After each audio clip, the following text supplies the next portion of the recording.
I'm holding this position for the thumbnail. It's when you look at thumbnails on YouTube, I don't know if you really think about it, but people are posing like this.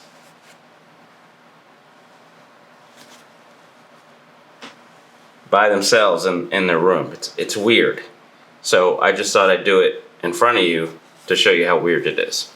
Anyway, I spend a lot of time editing video, and that's why I have such a backlog of videos. And then what happens is I come up with a new technique to do something, and by the time I edit the video's so old, I'm doing the old technique, I don't want to edit it because I don't want to show that technique anymore. So instead of trying to be fancy with my videos, some of these videos I'm just going to put out, I'm just going to talk, and we're going to get it out there. That way at least the information is out there. As soon as I came up with the idea, I wasn't recording this project for this customer because I just wanted to get it done fast. I've had issues. I've had issues for quite a long time. I just wanted to get it done.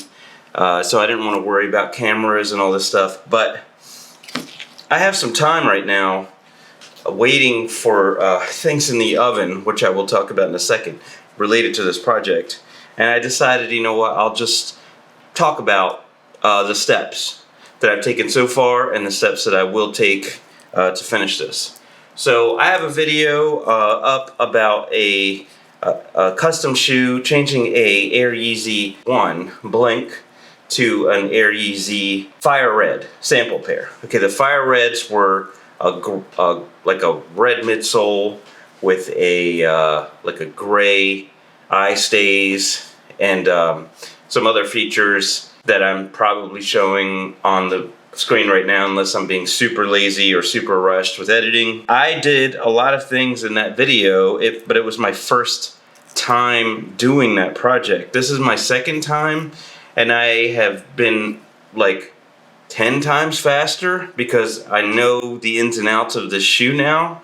It's been a lot easier. I've been more efficient. I guess now I think is a good time to just show you the steps if you wanted to do this. To demo them, first thing you should do is put them in the oven. Put them in the oven, 230 degrees Fahrenheit. I apologize to the rest of the world. I am a dumb American that doesn't know the Celsius, even though Celsius makes more sense. Put them in the oven at 230 degrees for about 20 minutes. When I did that, I was able to just pull the outsole off without any issues at all. Okay, you still need to be careful about the rubber front because I have seen that break apart and tear before. Matter of fact, I did it once on a customer's shoe, but it was surface in the back and I was able to mend it without any big issues. But you know, definitely, obviously don't just rip it off, take it off nice and slow, but especially be careful in the front here when you're pulling it off. So once you have the outsole off, you can paint this whenever you want. I just hand painted this. It was much easier to do it that way. I sanded it down with 1000 grit and then I painted it. A mixture of, for this specifically, was Angelus Red with a touch of Angelus White and Angelus Duller mixed together, and I believe that this is very, very close to the actual color of the sample shoe. If you get it on the rubber, it's not a huge deal. The rubber is not supposed to be painted. It's not going to hold acrylic paint. You can just scratch it off. You can wipe it off. You can rub it off. It's not that big of a deal, but be careful. Because you don't want to be doing it everywhere. You see, I got a little bit here, a little bit here. This looks okay, just like a tiny dot here and here. That's okay. Don't be sloppy. And this will take probably about 3 coats before you don't see the black underneath. You could do a primer coat if you wanted to of just white and then put the red. But I just did the 3 coats. It's fine. It doesn't, I don't think it's that big of a deal. When you're painting inside the window, just bring the bristles all the way up to the window, but don't touch the window, and bring it back. That's the best way to get the paint in here without getting it on the window. Just take deep breaths, take your time, okay? And that's that. This is done. This is ready. So I just need to prep it for reglue. One cool thing about Air Yeezys is it looks like it's a stitch on, but it's not. So it's just a glue on, just like Air Max 1 or something like that. So next thing you demo, the tongue. So I cut the tongue right here. There's a set of 2 stitches right here. What I do is I roll the tongue inwards towards the toe, kind of like this. And that exposed the, that put more tension and exposed the threads better. And I just cut them. Bleep. You have to cut the straps also. Cut the straps off.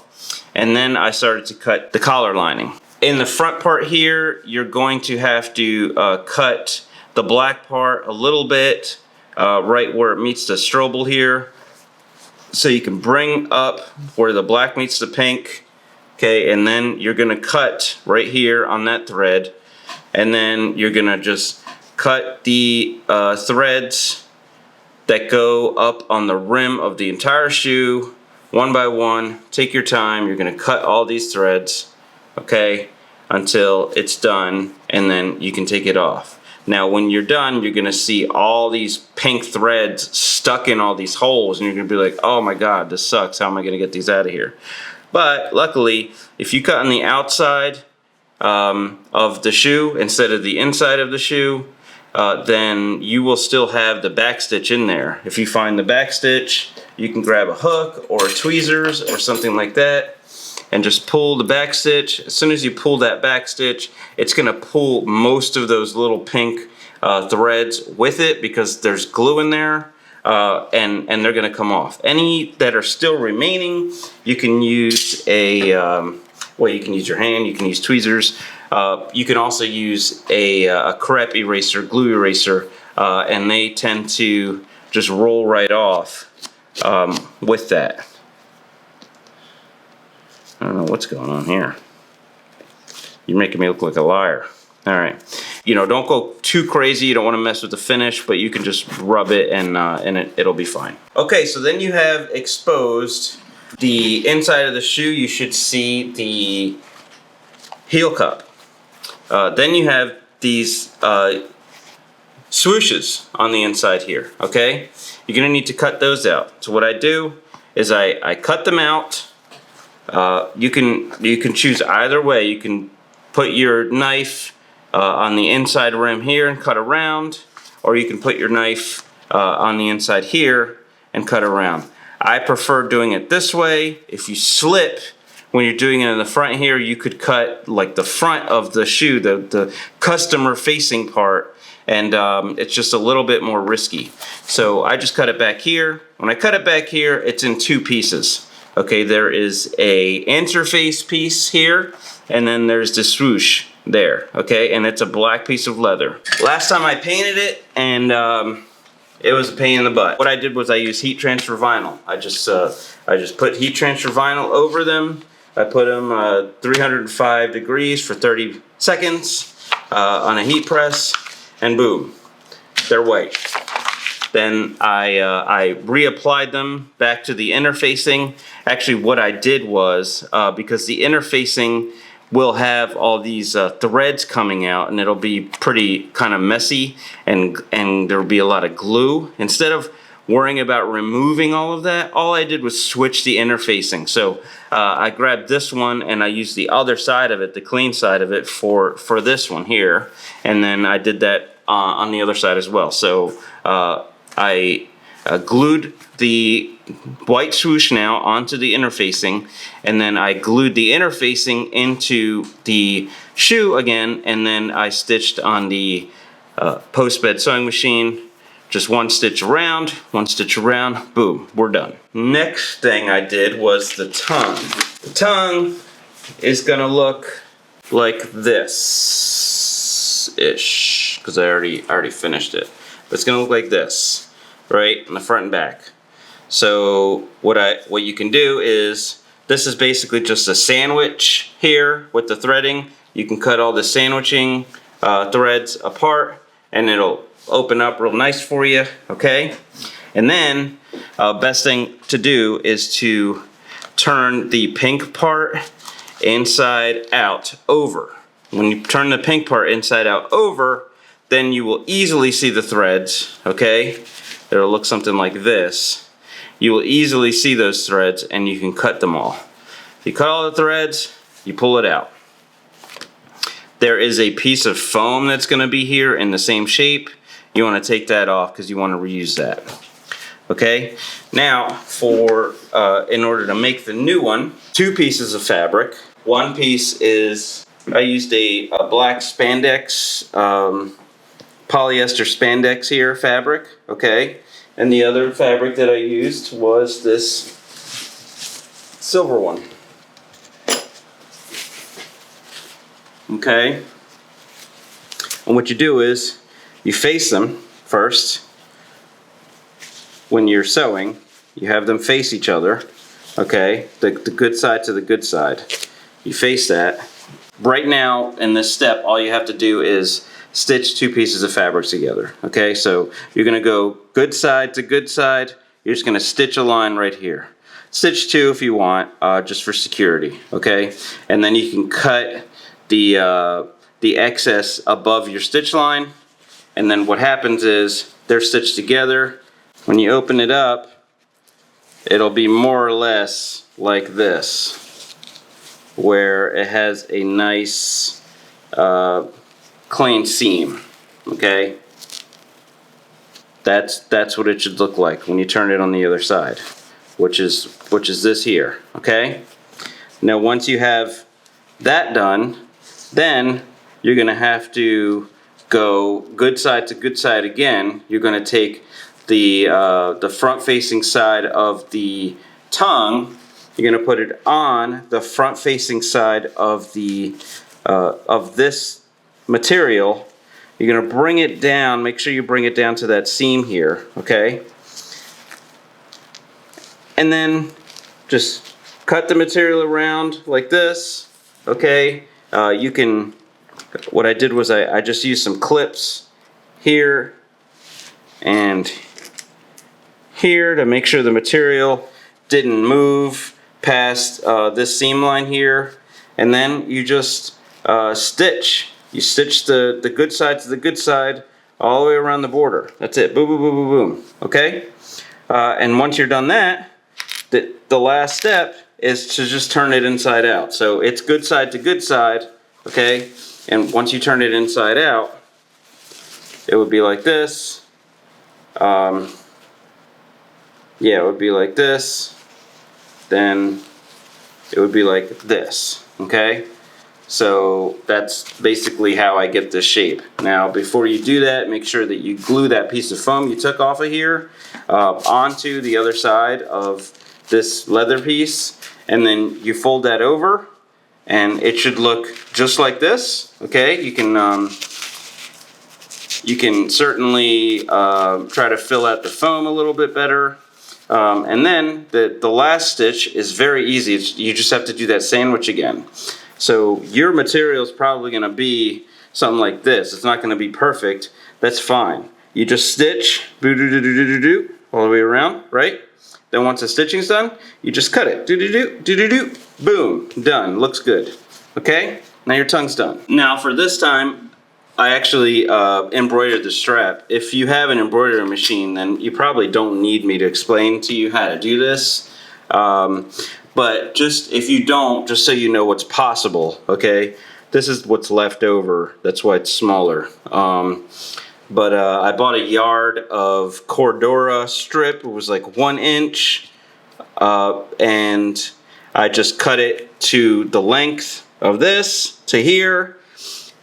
And then I didn't actually digitize the same exact font because I don't have Hatch Embroidery anymore. My 30-day subscription ran out, or my 30-day trial ran out, and it cost $850.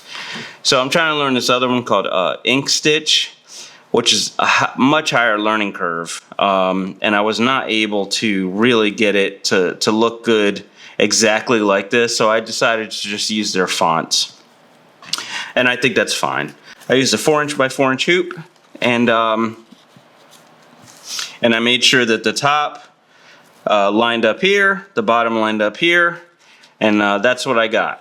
Okay, I got my Yeezy in a different font, but it's still fine, and I got it in the color that I wanted, which is this light gray. This part is stitched on here first, and then they bring it over, and then they stitch this part here, okay, and then they just glue this bottom on. When they do their Strobel stitching, that's how this gets stitched onto the bottom. Now we removed it here, but we're gonna do reglue, and it's gonna stay there. So I just glue it in place for now, and then when I do the reglue, it's gonna cover, it's gonna be fine. And boom, we have ourselves a custom Cordura pulling thingy. Pulling thingy, I think that's the official word of the, or the official term. So while I'm waiting, I guess the next thing that I'm gonna do is paint the eye stay, the gray eye stay. And then once the other stuff is ready for me, the strap and the foam that was inside the collar lining, then I'll be able to do my my last few steps before I do the reglue. The strap, what I decided to do is use some Mod Podge, just Mod Podge over all the Ys to make them flat.